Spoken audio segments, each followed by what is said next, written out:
लाना को देखते हैं जो कि स्टाफ रूम में अपनी एक दोस्त से बातें कर रही थी। वो उसे बताती है कि बैनी एक बहुत ही अजीब लड़का है और वो हर वक्त सिर्फ मेरी यही देखता रहता है। मुझे कुछ समझ नहीं आ रहा कि मैं उसका क्या करूं। तभी उसकी दोस्त कहती है कि तुम कुछ मत करो, बस उसके आगे घोड़ी बन जाओ, बाकी जो करना है उसी को करना है। लाना कहती है कि भीसड़ी की तुझे बोला किसने ज्ञान देने के लिए, जो करना है मैं खुद कर लूंगी। अगले दिन क्लास में लाना बैनी से कहती है कि मुझे तुमसे कुछ बात करनी है, जिसके बाद वो उसे खाली क्लासरूम में ले जाती है और बैठने के लिए कहती है। लाना उससे पूछती है कि तुम्हें स्कूल कैसा लग रहा है, तुम्हें मजा आ रहा है या नहीं। बैनी कहता है कि हाँ, बस वो छोटी मोटी चूचियां देखकर काम चल जाता है, आप बताओ आप क्या चाहते हो मेरे से। लाना कहती है कि मुझे बस तुम्हारी चिंता है और तुम्हें क्लास की लड़कियों के साथ बुरा बर्ताव नहीं करना चाहिए। जिसके बाद वो उसके घुटने पर हाथ रखते हुए कहती है कि अगर तुम्हें कोई भी मदद की जरूरत हो तो तुम बिना किसी झिझक के मुझे बोल सकते हो। लेकिन तभी बैनी उसके हाथ की तरफ देखकर मुस्कुराने लगता है तो लाना अपना हाथ हटा लेती है। बैनी कहता है कि मुझे तो नहीं लगता कि तुम मेरी मदद कर सकती हो। लाना कहती है कि मुझे तुम्हारे भविष्य की चिंता है, तुम तो पिछले टेस्ट में भी फेल हो गए थे और मुझे समझ नहीं आ रहा कि तुम अपनी जिंदगी में क्या करोगे।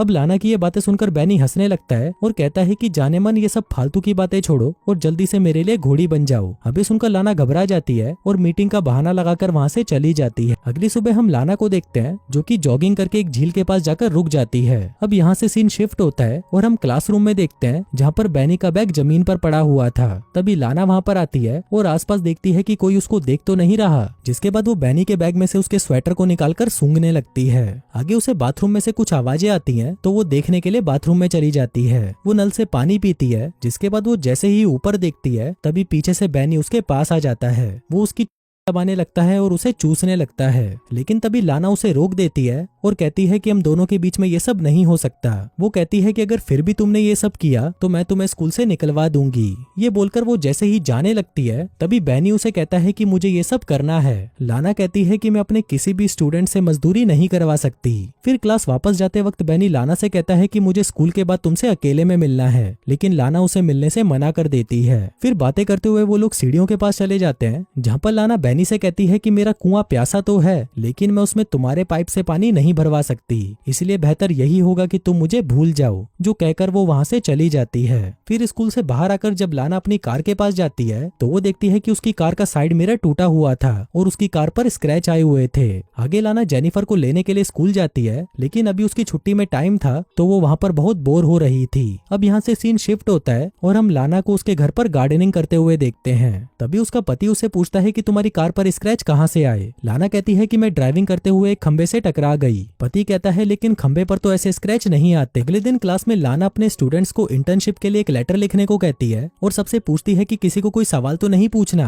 तभी बैनी अपना हाथ खड़ा करता है और उससे पूछता है कि क्या आप अपनी जॉब छोड़ रही हो, क्योंकि मैंने आपको प्रिंसिपल के पास जाते हुए देखा था। अभी सुनकर लाना को गुस्सा आ जाता है और वो बैनी से कहती है कि मैं तुम्हारी प्रिंसिपल को शिकायत करूंगी। बैनी कहता है कि तुम्हें तो वैसे भी प्रिंसिपल की बिल्ली चाटना पसंद है। अभी सुनकर लाना भड़क जाती है और लैनी के बैग को उठाकर बाहर फेंक देती है। कहती है कि या तो तुम क्लास से चले जाओ या मैं चली जाती हूँ। लेकिन जब बैनी उसकी बात नहीं सुनता तो लाना खुद ही वहाँ से बाहर चली जाती है। आगे घर पर लाना जब अपनी बेटी को पढ़ा रही थी तभी उसका फोन बार बार बजने लगता है, लेकिन जब लाना उस फोन को उठाती है तो उसे दूसरी तरफ से कोई जवाब नहीं मिलता।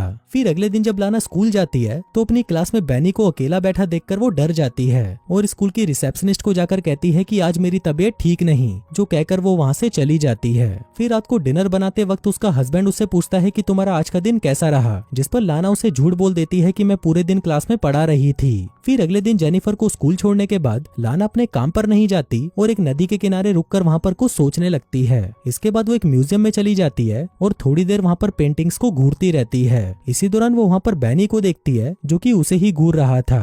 अब लाना उसे देखकर घबरा जाती है और जल्दी जल्दी वहाँ से भागने लगती है, लेकिन तभी लिफ्ट में बैनी उसे फिर मिल जाता है। बैनी लाना से कहता है कि जाने मन मैं तुम्हें बहुत मिस कर रहा था, जिसके बाद वो फिर से उसकी चूचियां दबाने लगता है। अब ये देखकर लाना भी कंट्रोल से बाहर हो जाती है और बैनी को पकड़कर चूसने लगती है, पर तभी बैनी उसे रोक देता है और अपनी उंगलियों को उसकी गुफा में घुसा देता है। तभी सीन शिफ्ट होता है और हम लाना को देखते हैं जिसे रात को नींद नहीं आ रही थी। उसे बार बार बुरे सपने आ रहे थे कि उसकी फैमिली उससे दूर हो गई है। अगले दिन वो चुपके से स्कूल के प्रिंसिपल के रूम में चली जाती है और वहां से एग्जाम पेपर चुरा कर अपने पास रख लेती है। आगे जब सभी स्टूडेंट्स लंच करने के लिए कैफेटेरिया में जाते हैं तो बैनी को फंसाने के लिए लाना उन पेपर्स को बैनी के कोट में रख देती है। फिर अगले दिन जब लाना स्टाफ रूम में बैठी थी तभी वो देखती है कि वहां पर सिक्योरिटी गार्ड्स बैनी को पकड़कर कहीं ले जा रहे थे और तभी लाना को पता चलता है कि एग्जाम पेपर्स चुराने के जुर्म में बैनी को स्कूल से निकाल दिया गया है। लेकिन कुछ दिनों बाद हम देखते हैं कि बैनी के जाने के बाद लाना उसे मिस कर रही थी और वो उसके साथ बिताए हुए पलों को याद करके गीली हो रही थी। फिर एक दिन लाना और जेनिफर एक बुक स्टोर में जाते हैं। यहाँ पर जेनिफर एक खिलौने को देखकर उसे खरीदने की जिद करने लगती है, लेकिन लाना उसे खरीदने से मना कर देती है। आगे जब लाना स्टोर से बाहर आती है तो वो देखती है कि जेनिफर उसके साथ नहीं है। लाना उसे ढूंढने लगती है और बहुत देर तक ढूंढने के बाद जब वो उसे नहीं मिलती तो लाना सिक्योरिटी गार्ड के पास जाकर उसे सीसीटीवी की फुटेज दिखाने को कहती है। फिर सीसीटीवी फुटेज में वो देखती है कि बैनी उन दोनों का पीछा कर रहा था, जिसके बाद जेनिफर स्टोर से बाहर चली गई। अभी देखकर लाना घबरा जाती है, पर तभी उसे उसके पति का फोन आता है कि जेनिफर मेरे साथ है। अभी सुनकर लाना खुश हो जाती है और सिक्योरिटी गार्ड से माफी मांगकर वहां से चली जाती है। उस रात जब उसका परिवार सो रहा था तभी लाना को बार बार दरवाजे पर नॉक करने की आवाज आती है। लाना बाहर जाकर देखती है तो वहां पर कोई नहीं होता।